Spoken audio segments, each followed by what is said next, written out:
Sexo e Destino. Capítulo 6. Segunda parte, Médium Francisco Cândido Xavier. Valendo-nos da condução, seguíamos igualmente para o hospital em objetivo de serviço. Enquanto o automóvel chispava, a senhora Nogueira fitava Nemésio ao volante, apreciando-lhe a sisudez aparente e o porte desempenado. Inquietava-se consigo mesma, uma vez que refletia naquilo em que não queria pensar. À vista daquele tipo galhardo, indagava-se por que razão Marina preferira o filho ao pai, se o genitor, cavalheiro, dinheiroso e simpático, era em tudo a pessoa capaz de assegurar-lhe independência e posição. De quando em quando, envolvia-lhe o perfil num olhar dela mais comprida e concluía de si para consigo, que a juventude não tinha lógica. Mais alguns minutos e penetramos no estabelecimento onde o par foi recepcionado pelo facultativo com quem Dona Márcia se comunicara momentos antes. O médico, gentil, notificou ter avisado Cláudio sobre a possibilidade da surpresa, mas Dona Márcia desconversou, para não dar ao pai de Gilberto a impressão de que se dispusera a vir até ali pela primeira vez. Referiu-se à temperatura, comentou particularidades do ambiente, qual se repetisse observações corriqueiras. E o clínico, longe de perceber-se a servir de instrumento, respondia-lhe às perguntas calculadas, atendendo-lo involuntariamente aos fins em pauta. Foi assim que, ao transpor a entrada do aposento indicado, Nemésio aguardava a convicção de acompanhar um símbolo vivo de ternura materna. Cláudio, abatido, acolheu a seu turno os recém-chegados de sóbrio e atento. A princípio, o desconforto íntimo, depois a conformação. Sofria demais para escolher, discutir e aprender o suficiente naqueles dias de angústia para inclinar-se a reclamações. Aliás, ao facear com Nemésio, endereçou-lhe o olhar do homem atribulado, que roga ao outro homem comiseração e socorro. Recebeu o amplexo franco depois das apresentações promovidas pela mulher e imaginou-se na condição de um aluno em exame. Torres, que ele conhecia tão bem, conquanto à distância, figurou-se-lhe diferente. Sabia-o ostentando-lhe a filha em noitadas vadias e vezes diversas sopitara o ímpeto de esmurrá-lo, ao retirar-se humilhado de recintos alegres para não aguentar desacatos. Entretanto, agora lhe contemplava o rosto, imbuído de sentimentos novos. Identificava-se num teste de compreensão e de tolerância.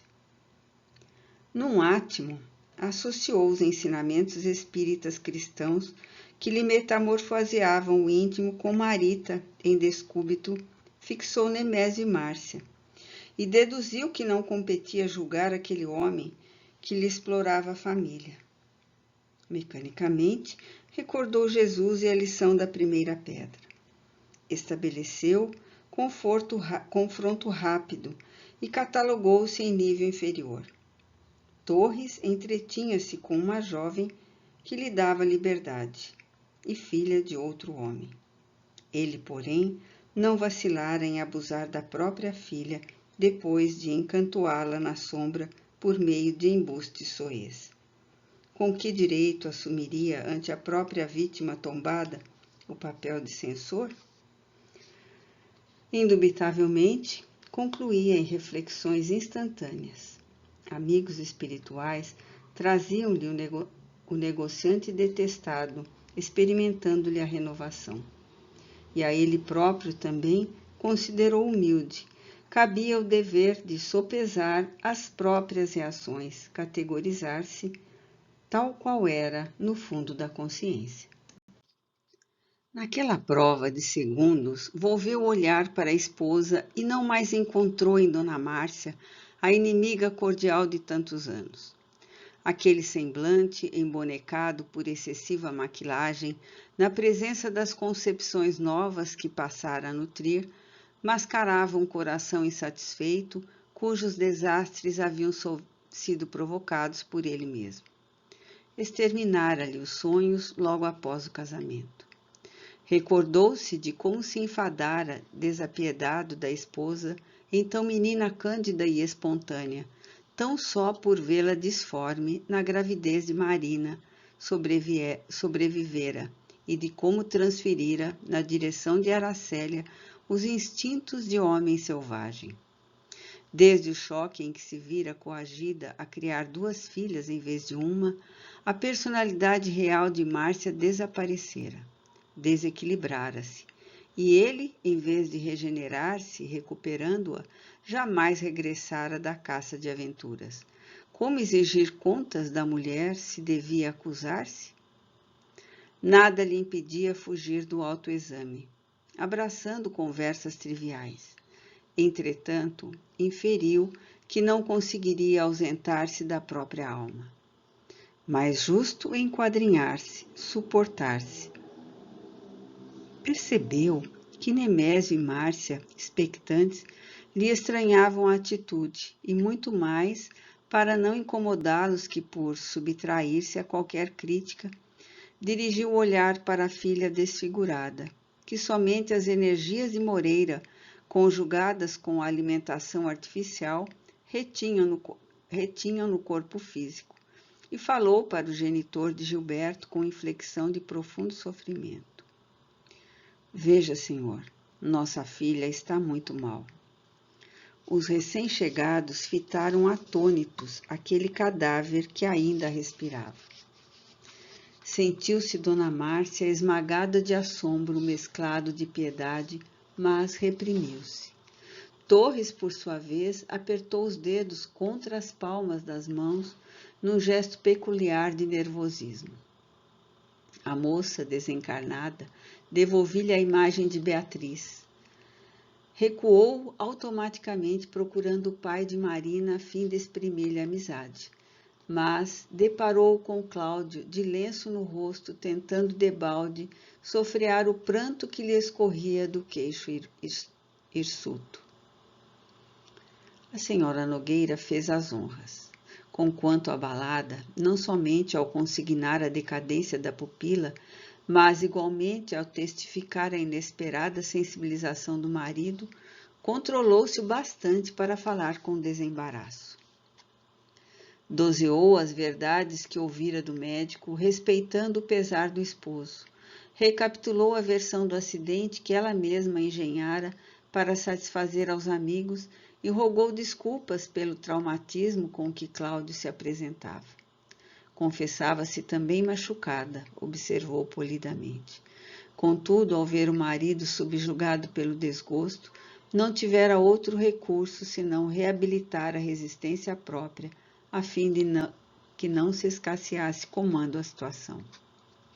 O esposo, em lágrimas copiosas, compreendeu que ela mentia para impressionar e que enfileirava frases bem postas no intuito de dar a entender que não arredava a pé do hospital.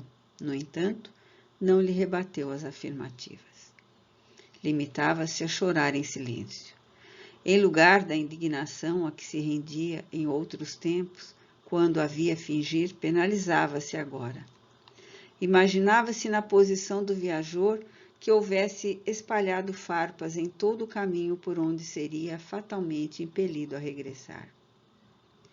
Confirmando-lhe as impressões, Dona Márcia levantou-se e, contendo a repugnância que o cheiro desagradável do leito lhe causava, ajeitou os travesseiros da filha inanimada, derramou algumas palavras de carinho e, verificando que Nemésio se mantinha constrangido no ambiente, que as exalações do processo renal tresandava, conclamou ao regresso.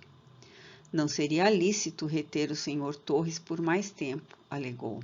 Quanto a ela, que Cláudia a esperasse, voltaria mais tarde. Despedidas e protestos de solidariedade surgiram à tona. O irmão Félix, presente, seguira o encontro em todas as minúcias e ponderou que, se eu volver ao estabelecimento em objeto de serviço, pela mesma razão me aconselhava o retorno ao lar de Nemésio, a fim de socorrer Marina, cujo problema obsessivo se agravava. Conviria, porém, acrescentou, acompanhar ambos os visitantes de maneira a estudar-lhe as reações com fins de auxílio. Aboletei-me no carro para a volta. Torres, dominando-se, escolheu o caminho mais longo em marcha lenta. A tortura de Nogueira suscitava-lhe falsas impressões. Cotejando-se com ele, qualificava-se por homem de rija têmpera que dias antes assistira à morte da própria companheira, sem quebrar-se, ao passo que o genitor de Marina se derretia ao pé de uma filha adotiva, cuja situação, naquela hora, pedia a tranquilidade do necrotério. De vez em vez, deitava olhares furtivos para Dona Márcia, supondo compreendê-la melhor. A mãezinha daquela que pretendia desposar, perfeitamente comparável à filha em beleza e inteligência, não seria feliz junto daquele cavalheiro chorão. O comerciante esperto retomara as características próprias.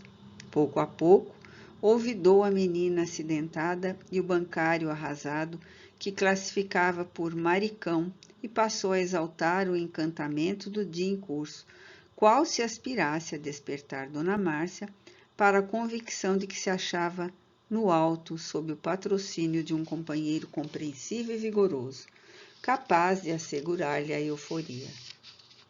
Indagou se ela frequentava os passeios cariocas mais estimáveis.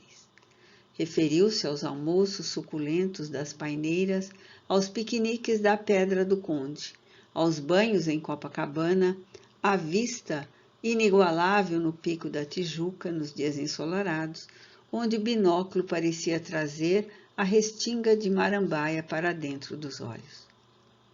Dona Márcia conhecia todos os sítios mencionados, quanto à palma das mãos. Contudo, fez-se de ingênua. Sabia de experiência própria que os homens da casta de Nemésio preferem as mulheres frágeis e acanhadas, que se volvem para eles com a bisonhice das criaturas necessitadas de proteção. Declarou nada conhecer dos pontos guanabarinos mais frequentados, além do Pão de Açúcar, que visitara numa excursão, aliás muito rápida, junto das filhas ainda pequeninas.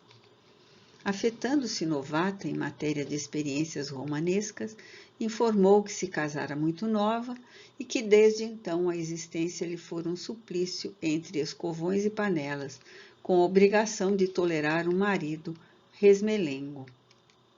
Segundo ele próprio, Nemésio pudera verificar.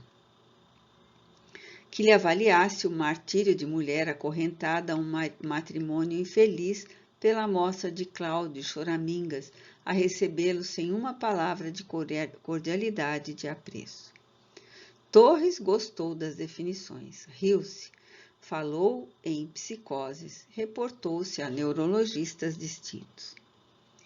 Dona Márcia debuxou um sorriso malicioso, fitou-o demoradamente e disse que era muito tarde para tratamentos, que há muito tempo vivia separada do esposo, embora continuassem sob o mesmo teto. Acostumara-se a sofrer, declarava suspirando. Nemésio entendeu a insistência daqueles olhares e experimentou recôndita satisfação ao averiguar-se requestado. A presença da futura sogra não lhe desagradava. Não fosse Marina, pensou, e não hesitaria a traí-la a convívio mais íntimo. A manhã toda, na companhia daquela mulher que reputava formosa e inteligente, constituíra-lhe um tônico. Esquecera-se, distraíra-se. Mesmo assim, não julgou conveniente precipitar-se. Puxou o relógio e, verificando que faltava apenas 5 minutos para meio-dia, convidou-a para o almoço. Conhecia excelente restaurante no Catete. A senhora Nogueira aceitou e a refeição transcorreu alegre. esforçava-se a convidada em pressentir as escolhas do anfitrião, de modo a compartir-lhe os pratos prediletos. Sóbria, acomodou-se à água mineral e no cardápio comeu pouco. Em compensação, pensou muito e falou o possível no intuito de cativar o companheiro. Em dado momento, refletiu nos riscos a que Marina se expunha e, abemolando a voz, provocou a deixa. Prevendo a despedida próxima, asseverou não desejar o encerramento daquele encontro feliz sem agradecer-lhe o devotamento à filha. Além disso, rogava-lhe permissão para assinalar que a moça era demasiado jovem, que temia pela inexperiência dela. Torres, lisonjeado, reiterou a confiança na escolhida, não sem um gesto significativo para a interlocutora, como a dizer-lhe que, embora lhe aguardasse a filha no lar, não queria que a sogra lhe olvidasse a dedicação de amigo certo. A esposa de Cláudio apanhou a sugestão no ar e asseverou, de modo galante, que, na qualidade de mãe abnegada, anelava para a filha a felicidade que o mundo não lhe pudera conceder. Entre ambos, o contrato afetivo não apresentava qualquer dúvida, apesar de todos os itens do acordo se evidenciarem por entrelinhas e alusões, suspiros e reticências. Quando o genitor de Gilberto disse adeus no Flamengo, retomou o volante, admitindo-se visitado mentalmente pela imagem da senhora Nogueira. Fugindo-lhe a influência, opunha-se-lhe a figura da filha. Em face disso, entrou em casa decidido a encontrar-se com Marina de pronto.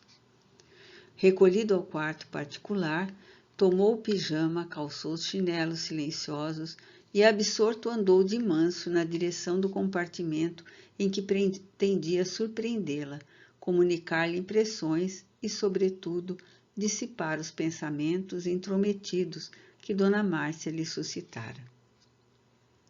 Espalmou de leve a maçaneta e abriu a porta sem ruído. No entanto, fez força para não cair, garroteado de assombro. Gilberto e a moça beijavam-se em amplexo apaixonado e efusivo. De costa para a entrada, o filho não lhe assinalou a presença. Todavia, Marina, a situar-se de frente, cruzou o olhar com o dele. Viu-lhe o rosto crispar-se, esverdinhado, e desmaiou. A cena foi rápida. Retirou-se Nemésio à maneira de um cão espancado, arrastando-se em terrível asfixia. Dificilmente ganhou o quarto e precipitou-se no leito a sentir-se arrasado de sofrimento. Ponderações contraditórias vararam-lhe o crânio. Como deslindar o enigma doloroso? Teria Gilberto abusado da menina enfraquecida ou dividia-se a jovem pelos dois? Intentou erguer-se, mas, como se houvesse recebido uma pedrada por dentro do coração, doía-lhe o peito, suave a frio, sufocava-se. Decorrido um quarto de hora, Gilberto, insciente do vulcão de lágrimas que o pai se empenhava a esconder, veio participar-lhe que Marina piorara, depois de ligeiro delíquio. Voltara da síncope francamente possessa. Gritava, chorava, mordia-se, feria-se a si mesmo. Nemésio, porém, pousou nele os olhos magoados e pediu-lhe comandar as medidas necessárias. Chamasse o médico, telefonasse para o Flamengo e insistisse com a genitora para vir, e explicou, não sem esforço, que ele também tornara da rua incompreensivelmente abatido. Aplicando-me a socorrer Marina, reconheci a obsessão instalada. Os vampirizadores que Moreira trouxera, coadjuvados por outros, haviam dominado de todo a jovem desprevenida. O choque experimentado esbarrondara-lhe as últimas resistências. Marina, sob o jugo dos malfeitores desencarnados, jazia hipnotizada, vencida. Em breve tempo, Dona Márcia, em pessoa, renteava a filha que a recebeu dementada, irreconhecível. O médico optou pela hospitalização imediata, que Nemésio declarou patrocinar com a impassibilidade de quem cumpre um dever. Dona Márcia, por desencargo de consciência, entendeu-se com Cláudio pelo fio, suavizando a notícia.